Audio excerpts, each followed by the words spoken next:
Band gap with HSE tutorial. Create a simulation, by navigating to the Job Designer page. Then, open the Workflow tab, and select from the list the D7 HSE BSBG DOS workflow, whose naming convention is explained in the tutorial text. Now, try opening the middle subworkflow, used to perform a self-consistent Hartree-Fock HSE calculation. Then, open the only unit component, and inspect the WASP input files displayed at the bottom. Pay particular attention to the mag-mom input tag, setting all magnetic moments to 0, and the LHF calc and HF screen tags, necessary for enabling the HSE method.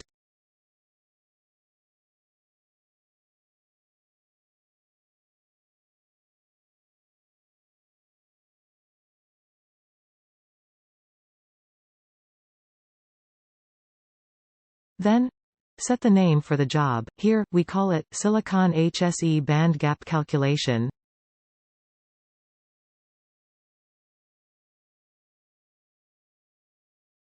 After that, navigate to Compute tab, and set Compute Configuration. Here, we set the wall time to 6 hours, and we use one node with 16 cores on the OR16Q, since the HSE method is quite computationally expensive.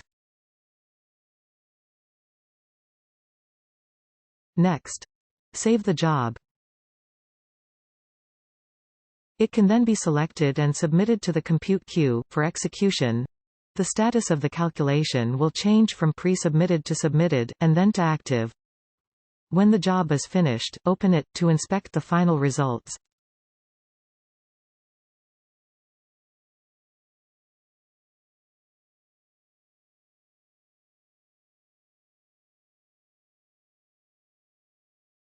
The band gap value can be found at the bottom of the results page. Here, we can see the indirect gap, of about 1.143 electron volts, in excellent agreement with the experimental value for silicon. This completes the present tutorial.